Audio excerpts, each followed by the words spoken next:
ইন্নাল মুসলিমিনা ওয়াল মুসলিমাত ওয়াল মুমিনিনা ওয়াল মুমিনাত। আল্লাহ রাব্বুল আলামিন ডাকটা বলেন, নিশ্চয়ই মুসলমানরা আনুগত্য প্রকাশকারী হবে। নারীরাও আনুগত্য করবে। কার আনুগত্য? আল্লাহর আনুগত্য। কার আনুগত্য হবে বলেন? নেতার আনুগত্য? জোরে বলেন, কার আনুগত্য করবে? আল্লাহর আনুগত্য করবে। নারীরাও আল্লাহর আনুগত্য করবে। সুবহানাল্লাহ বলেন। আল্লাহ পাক বলেন, ইন্নাল মুসলিমিনা ওয়াল মুসলিমাত, নিশ্চয়ই যারা মুসলমান পুরুষ এবং মুসলমান নারীরা নেতৃত্ব কার মানবে? আল্লাহ কার উপরে নেতৃত্ব দিয়েছে? মুহাম্মদুর রাসূলুল্লাহ। মুহাম্মদুর রাসূলুল্লাহ আল্লাহ রাসূলের নেতৃত্ব যদি তোমরা না মানো, তাহলে দুনিয়ায় ইমানদার হয়ে কোনো লাভ নাই, নামাজ পড়ে লাভ নাই, রোজা করে লাভ নাই, হজ করে লাভ নাই, তোমার পর্দা করে লাভ নাই, কিছুই লাভ নাই তোমার। আল্লাহ রাব্বুল আলামিন সূরা মুমিনের মধ্যে যে বলছেন, ফাইন আতা'তুম বাশারান, তোমরা যদি মুহাম্মদের বাইরে অন্য কারো অনুসরণ করো, তাহলে তোমরা খাসিরিনদের ধ্বংসশীলদের অন্তর্ভুক্ত। মুহাম্মদুর রাসূলুল্লাহর সারা যদি করো, ইতাআত করো, আনুগত্য করো, আতিউল্লাহ ওয়া আতিউর রাসূল ওয়া উলিল আমরি মিনকুম। সুবহানাল্লাহ। এখন আল্লাহ রাসূলের আনুগত্য করা মানে তার হাদিস মোতাবেক চলা, আল্লাহর আনুগত্য করা মানে কোরআনের আদেশ মানা। ঠিক কি না? ঠিক কি না? তাহলে এখন নামাজ পড়লেন, রোজা করলেন, হজ করলেন, যাকাত দিলেন, ওগুলো আল্লাহর আনুগত্য করলেন। কিন্তু যখন সিল মারণ লাগতো, তখন আনুগত্য করলেন গায়রুল্লাহর। কার আনুগত্য করলেন বলেন? গায়রুল্লাহ। আমি কিন্তু রাজনীতি করতে আসি নাই, আমি আপনাদেরকে শুধু বুঝাইতে আসছি। বুঝ যারা মানবেন তা আলহামদুলিল্লাহ, যারা মানবেন না আলহামদুলিল্লাহ। আমি আল্লাহ রাসূল বাল্লিগু ওয়ালাউ আয়াত, একটা ছোট্ট আয়াত যদি থাকো তোমার জানা, ওইটা মানুষদেরকে বুঝিয়ে বলো। হাসরের ময়দানে দিন যেন না বলতে পারেন, মাওলানা মুজাম্মেল ইসমাইল মাওলানা সাহেবের ছেলে লেখাপড়া করছে, বড় হইছে, আমাদেরকে এগুলা বুঝায় নাই। ওইখান থেকে বাঁচার জন্য আপনাদের সামনে আমি বললাম, আতিউল্লাহ ওয়া আতিউর রাসূল ওয়া উলিল আমরি মিনকুম। আল্লাহর আনুগত্য করো, কোরআনের আনুগত্য করো। আল্লাহর আনুগত্য করা মানে কোরআনের আনুগত্য করা, নবীর আনুগত্য করা মানে হাদিসের আনুগত্য করা, আর তারপরে আলেমদের আনুগত্য করো। যদি ওই আলেমের আনুগত্য করবে যে কোরআন এবং হাদিস মোতাবেক চলে, ওই আলেমের কথা মানবা। কোরআন এবং হাদিসের বাহিরে বললে ওইটা তুমি মানবা না। সুবহানাল্লাহ। পরিষ্কার কথা তো, যে আল্লাহ এবং রাসূলকে মানো, আল্লাহ এবং রাসূলকে, রাসূলের মোতাবেক কোন ব্যক্তি, কোন আলেম যদি তোমাদেরকে বলে তার অনুসরণ করো, অন্য কারণ নয়। কোরআনের বিরোধিতা করে সেটা ওই আলেম আপনাদেরকে আবার আপনাদেরকে ভালো কথা বলবে, ওই আলেমের কোনো কথা শোনা যায় নাই। সুবহানাল্লাহ। এই সূত্রে কোন ব্যক্তি যদি চাইয়া ওয়াজ কইরা চুক্তি করে টাকা নেয়, ওর ওয়াজ শোনা যায় না।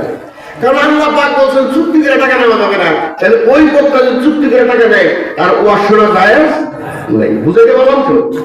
এখন আসুন বন্ধুরা, আল্লাহ রাব্বুল আলামিন ডাকটা বলেন, শুনুন, তাহলে মুসলমান আনুগত্যশীল এবং আনুগত্যশীল মানে আনুগত্যকারী যারা আছেন, ওয়াল মুমিনিনা ওয়াল মুমিনাত, আর যারা মুমিন পুরুষ এবং মুমিন নারীরা, এই সকল মানুষের ওয়াল কানিতিনা ওয়াল কানিতাত। মুসলমানের আরেকটা গুণ থাকবে কি, যে তারা কানিতিন থাকবে, অনুগত থাকবে। সুবহানাল্লাহ। আল্লাহর অনুগত থাকবে, তার নবীর অনুগত থাকবে, নারীরাও পুরুষেরাও। আলহামদুলিল্লাহ বলেন। আল্লাহ রাসূলের যারা শান, সেই শান অনুপাতে চলবে। আল্লাহ রাসূলকে তারা গালি দিবে না, তার সাহাবাদেরকে গালি দিবে না। সুবহানাল্লাহ বলেন। আলেম ওলামাদেরকে গালি দিবে না। আল্লাহু আকবার বলবেন। খালি আলেম ওলামাদেরকে গালি দিবে না, বাড়িতেও গালি দেবে না। নিজের ভিতরে সততা আনতে হবে, নিজের ভিতরে সততা আনতে হবে। কানিতিন ওয়াল কানিতাত, পুরুষ তারা আনুগত্যশীল হবে, আর নারীরাও আনুগত্যশীল হবে। সেটা কি? আল্লাহ এবং রাসূলের আনুগত্য করবে। যতক্ষণ পর্যন্ত স্বামী আল্লাহ এবং রাসূলের মৌকায়, আল্লাহ এবং রাসূলের পথে যখন কোন স্ত্রীকে আদেশ করবে, সেই স্ত্রীর মানা ফরজ। আলহামদুলিল্লাহ বলেন। আর যদি কোন স্বামী তার আল্লাহ এবং রাসূলের বাইরে স্ত্রীকে কোন আদেশ করে, সেটা না মানা ফরজ। সুবহানাল্লাহ বলেন না। মা বোনেরা চিন্তা করেন যে আল্লাহ এবং রসুলের পক্ষে থেকে যে স্বামী আপনাকে আদেশ করবে সেটা মানা যেরকম ফরজ, আর আল্লাহ এবং রসুলের বাহিরে যে যদি কেউ বলে তাহলে সেটা না মানা ফরজ। যেমন একজন স্বামী কইল যে বেলা উঠে যেতেছে, নামাজ পড়লাম না, আর কতক্ষণ হইয়া থাকে, আর কতক্ষণ হইয়া থাকে, তাইলে ওইটা স্ত্রীর জন্য না শোনা ফরজ। সে উঠে তাড়াতাড়ি নামাজের জন্য প্রস্তুত হয়ে যাবে। আলহামদুলিল্লাহ, কথাটা কি বুঝতে পারছেন? এটা হলো আনুগত্য। আনুগত্য করতে হবে আল্লাহর জন্য। আনুগত্য কার জন্য? আল্লাহর জন্য, আল্লাহর দ্বীনের জন্য আনুগত্য, অন্য কারোর জন্য আনুগত্য নয়। আপনি আপনার নেতার আনুগত্য করবেন, আপনি নেতা যদি আল্লাহ রসুলের পথে চলে তাহলে সেই নেতার আনুগত্য করবেন, অন্য কারো আনুগত্য করবেন। কথাটা কি বুঝেছ বন্ধুরা? আমার আল্লাহ রাব্বুল আলামিন বলেন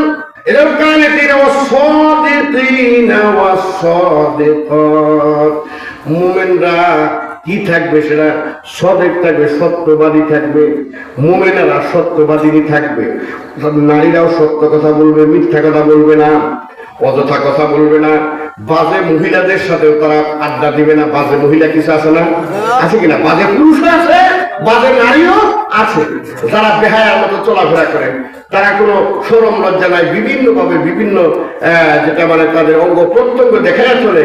এই সমস্ত নারীদের সাথে মুমিনা নারীরা কি করবে না? বন্ধুত্ব করবে না। সুবহানাল্লাহ বলে মুমিনা নারীরা আরেকজন মুমিনা নারীর সাথে বন্ধুত্ব করবে। আল্লাহু আকবার, আল্লাহু আকবার।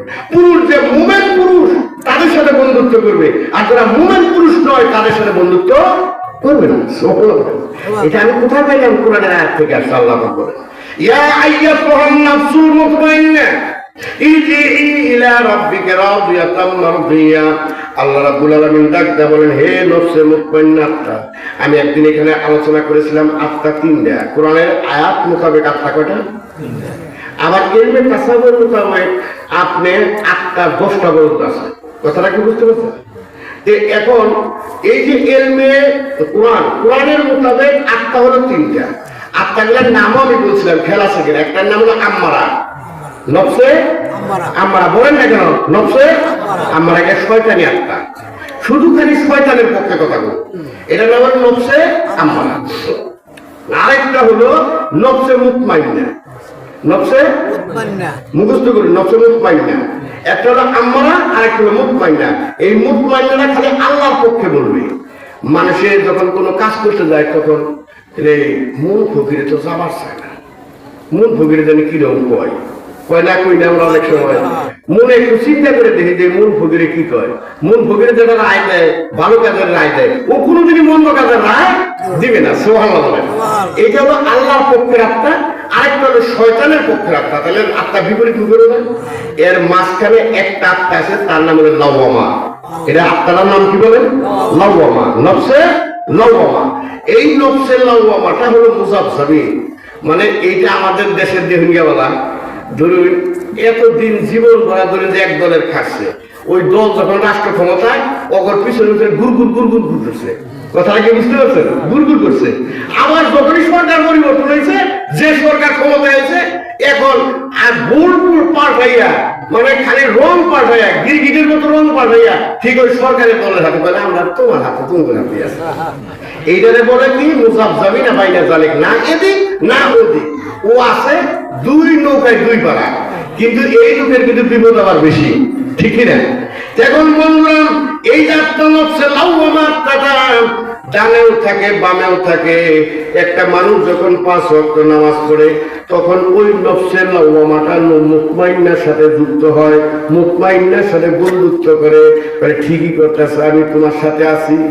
এইবার যখন ওই বান্দারা এই জন্য দুইটা আত্মা একদিকে যায়, তখন আম্মারা শয়তানি আত্মারা কাবুয়ে জায়গা, শয়তানি আত্মার বুদ্ধি পায় না। মানে একদিকে দুইজন হইলে পরে তাহলে ও পাবে না, ও পায় না। এই জন্য ওই বান্দারা 5 ওয়াক্ত নামাজ পড়ে ক্ষান্ত হয় না, তাহাজ্জুদের নামাজ পর্যন্ত পড়ে। সুবহানাল্লাহ। যত কাজে থাকি, যত কাজ থাকে, একটু করে কোরআন তেলাওয়াত করে। সুবহানাল্লাহ। আবার যদি কোনো কাজ না থাকে, দরুদ তাবলীগ জামাতে জায়গা যা আপাতত 3 দিন আমরা কি করি? 3 দিন একটু মসজিদে থেকে আমরা আপাতত 3 পাঁচা 15 ওয়াক্ত নামাজ একবারে জামাতে বইরাহি। এরকম করে কিনা? তখন নফসে মুতমাইন্নার সাথে নফসে লাওয়ামাটা যোগ হয়ে দুইটা আত্মা একদিকে হয়, ওইটা শক্তিশালী হয়। আবার কোন বান্দা পাপ করে যখন নফসে আম্মারার কারণে, তখন ওই বান্দারা পাপ করতে করতে তখন লাওয়ামা আত্মাটা করে তুই বালা তোর হোক কেমন আছে, কথাটা বলছেন, তখন মুতমাইন্না বাদ দিছে। তাইলে ওই আত্মার দেখলে এই জন্য মানুষের কয় যে হায় হায় রে, ও তো শয়তানের দিন বিশেষেও খারাপ হয়ে গেছে। কয়টা মানুষের তুই বিশেষেও খারাপ হয়ে গেছে, এত খারাপ কাজ করে, কথাটা কি বুঝাইতে পারলাম?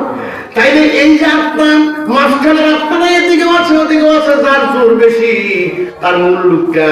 এই জন্য আল্লাহ ডাক দেয় বান্দা, ইয়া আইয়াতুহান নাফসুল মুতমাইন্না, এ আমার মুতমাইন্না আত্মা, আমার ওই বান্দারে আমি বানাইছি এত কষ্ট করে জাহান্নামে দেওয়ার জন্য না, আযাব দেওয়ার জন্য না, কবরের মধ্যে শাস্তি পাবে এই জন্য নয়, আমি দুনিয়াতে তাকে কষ্ট দিব এই জন্য আমি বানাই নাই। তুই ওরে কোনো মতে তুই ওরে বুঝা, তুই ভালো না ওরে ভালো না বুঝা একটু পরিশ্রম কর। তখন নফসে মুতমাইন্না ডাকতে কয় মাওলা আমি বহু চেষ্টা করতেছি কিন্তু ফিরাইতে পারতাছি না। বলে এইবার একটা কাজ কর, ওরে সবার মধ্যে লইয়া যা, ওরে তবলিগে লইয়া যা, ওরে ইসলামী আন্দোলনগুলোতে নিয়ে যা, ইসলামী দলের মধ্যে লইয়া যাও, ওরা জানি মানে গ্রুপের মধ্যে যারা ইসলাম পালন করে তাদের মধ্যে ঢুকাইয়া দাও, যারা 5 ওয়াক্ত নামাজ পড়ে তাদের পক্ষে ঢুকাইয়া দাও।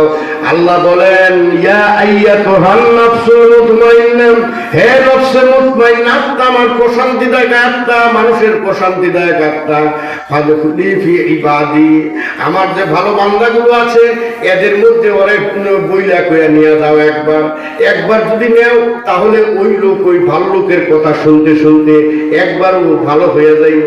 কারণ রাস্তা দিয়ে যাইতেছে একজন 5 ওয়াক্ত নামাজি মানুষের সাথে যদি একটা খারাপ লোক যাইতে থাকে, এবার আজান দিয়ে দিছে সামনে মসজিদ, ভালো লোকটা বলতেছে ভাই লো আজকে আর নামাজটা পড়ে নেই, বলে ভাই আজকে তো বেশি ভালো না, কাপড় চোরা করে ও ভাই নামাজ সোহানা কর। এবার লোকটা কল তাই ঠিক আছে যাই, ওই দিন শরমে গেল, আরেকদিন চিন্তা করবো যে আজকে যে যাবো আবার যে না সামনে নামাজ পড়বার করবো, তাহলে পাঞ্জাবিটা গাইজা যাই, অথবা আমি একটু ভালো পোশাক করে যাই, খারাপ পোশাক করে না হয়। আবার আসরের রক্ত কইছে ভাই দুইজনে যাইতেছে এলো, বলে আও যাই নামাজটা পড়ে আসি, এই নামাজটা করে। এইভাবে আস্তে আস্তে ভালো লোকের নামাজির সাথে থাকলে পরে খারাপ লোকটা নামাজি হয়ে যাইবে। এই জন্য নফসে মুতমাইন্নাকে আল্লাহ বললেন তুমি এই বান্দাটাকে ভালো লোকের সাথে করে দাও, ভালো লোকের ভিতরে ঢুকিয়ে দাও, আল্লাহর পথে ঢুকিয়ে দাও। আল্লাহর পথে ঢুকাইলে পরে তখন ওই ব্যক্তিটা আল্লাহওয়ালা মানুষের সোহবত পাইয়া আমার পথে আইসা যাবে।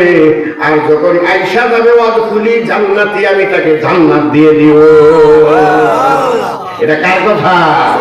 কার কথা? আল্লাহ রাব্বুল আলামিন ডাকতে বলেন, এই জন্য ডাকতে বলেন বান্দা ওয়াস-সাদিকিনা ওয়াস-সাদিকাত ওয়াস-সাদিকিনা ওয়াস-সাদিকাত, তুমি সত্যবাদী হবা, মানুষকে সৎ উপদেশ দিবা। এই জন্য আল্লাহ পাক সূরা আসরের মধ্যে ডাকতে বলেন আল্লাহ আসরে ইন্নাল ইনসানা লাফি খুসর ইল্লাল্লাযিনা আমানু ওয়া আমিলুস সালিহাত ওয়া তাওয়াসাউ বিল হাক্কি ওয়া তাওয়াসাউ বিস সাবর, যে ওই সকল মানুষেরা জাহান্নাম যাবে না, ক্ষতিগ্রস্ত না হলে কারা? যারা সৎ কাজ নিজেরা করে এবং অপরকে সৎ কাজের পক্ষে ডাকে, যারা মিথ্যা কথা বলে না, হক কথা বলে এবং হক পথে মানুষদেরকে উপদেশ দেয়। আরেকটা কি? সাওবিল হাক্কি ওয়া তাওয়াসাউ বিস সাবর, আর যারা বিপদকালীনে আল্লাহর উপরে তাওয়াক্কুল করে ধৈর্য ধারণ করে। আমি এই 3 শ্রেণীর লোক বাদ দেয়া আর ব্যক্তি ক্ষতিগ্রস্তের মধ্যে। সুবহানাল্লাহ। এই নামাজের কথা কইছিল, বলেন রোজার কথা কইছে, হজের কথা কইছে, সৎ আমল। সৎ আমলের মধ্যে নামাজ আল্লাহর হুকুম। তারপরে সৎ আমল আছে, প্রতিবেশীর সাথে ভালো আচরণ করলেন আপনি, এটা সৎ ভালো আচরণ। একটা গরিব এতিম আছে, লেখাপড়ার পরীক্ষার ফি দিতে পারছে না, আপনার কাছে টাকা আছে, ঠিক আছে বাবা এটা আমি 200 টাকা দিলাম, আবার আরেকজনের বইলা ভাই আমার তো টাকা অত আমি 200 দিয়েছি, তুমি আবার 200 দাও। এইভাবে বইলা দেয়া ওই মানুষটারে আপনি পরীক্ষায় পাস করে দিলেন, দেখবেন এলাকার মধ্যে আপনার একটা সম্মান বৃদ্ধি পেয়ে যাবে। ঠিক কিনা বলেন? হবে কিনা বলেন? হবে কিনা? আল্লাহু আকবার, সুবহানাল্লাহ বলেন। এই যে সব কাজ করলেন, সব কাজের আদেশ দিলেন, এই কাজটা আমর বিল মারুফ ওয়া নাহি আনিল মুনকার, সৎ কাজের আদেশ এবং অসৎ কাজ থেকে মানুষকে ফিরিয়ে রাখলেন। সুবহানাল্লাহ। তাহলে এই কাজটা করার কারণে আল্লাহ রাব্বুল আলামিন আপনাকে কি দিবেন? জান্নাত দিয়ে দিবেন। সুবহানাল্লাহ।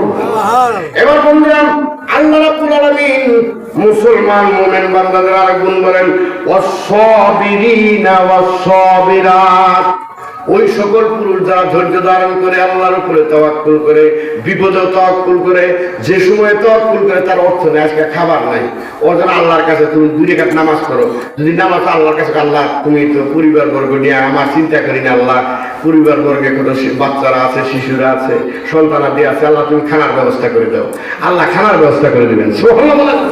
আমি বহু দেখেছি, আমি নিজে এত পরিমাণ আল্লাহর কুদরত দেখেছি যে কল্পনার বাইরে। সুবহানাল্লাহ।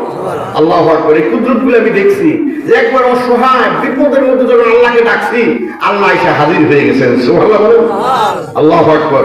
আল্লাহ পাক বলেন, এই ধৈর্যশীল যারা, ধৈর্যশীল এবং ধৈর্যশীলা নারী এবং পুরুষ যারা আছে, তারাই হলো মুমিন, তারাই হলো মুসলিম। সুবহানাল্লাহ। আল্লাহ রাব্বুল আলামিন বলেন, والصابرين والصابرات والخاشعين والخاشعات। আরেকটা খুশু অত্যন্ত মানে খুব আল্লাহর দিকে খুব একবার রুজু নামাজে দাঁড়াবেন যখন, তখন আপনি খুশুতার সাথে নামাজে দাঁড়াবেন। হ্যাঁ, খুশুতার সাথে যে আল্লাহ আমার সামনে। সুবহানাল্লাহ। আল্লাহ আমার একেবারে সামনে। আল্লাহর সামনে, দুনিয়ার সাধারণ মানুষের সামনে যদি আমি বেতাল ময়লা কাপড় নিয়ে না যাইতে পারি, তাহলে আল্লাহর সামনে কি দাঁড়ানো ময়লা কাপড় নিয়ে? বলেন বলেন।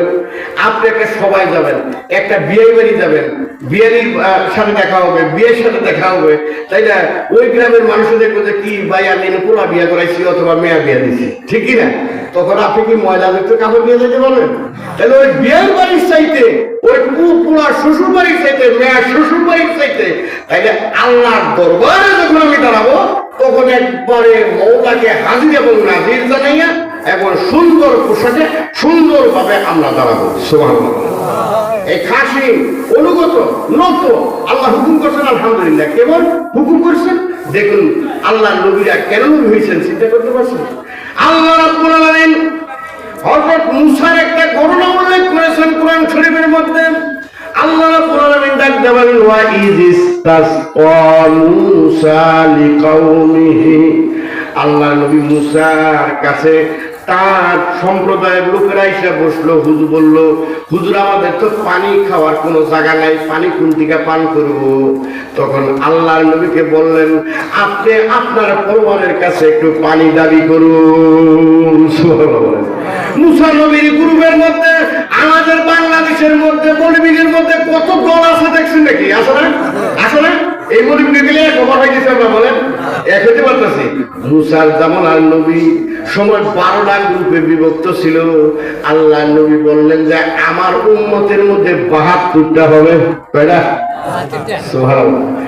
মুসা নবীর হলো আসলে 12টা, আর আমার উম্মতের মধ্যেও 12টা গ্রুপ। বন্ধুরা, আল্লাহ নবী মুসার কাছে 12টা গ্রুপের নেতারা এক হইছে যে ওর বগলে আমি যাবো না, ওর বগলে যাবো না, মানে একজন আরেকজনের ধারে কাছেও যাবো না। সুবহানাল্লাহ। কিন্তু নেতা কয়জন? নেতা কিন্তু মুসা একাই নেতা মানে, কিন্তু ওরা দলাদলি নিজেরা মানে না, একে অপরের মানে না। এই জন্য 12টা দলের লোকেরা আল্লাহর নবীর কাছে গেলে আল্লাহর কাছে একটু প্রার্থনা করুন যে আল্লাহ যেন আমগরে কিছু পানি দেন।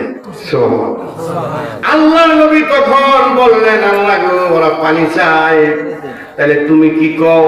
আল্লাহ বললেন, মুসা ফাদরিবি আসাকাল হাজার। মুসা, এই যে তুমি পাথরের আঘাত করো, তোমার কাছে যে লাঠি আছে, এই লাঠিটা পাথরে আঘাত করো। আঘাত বলার সাথে সাথে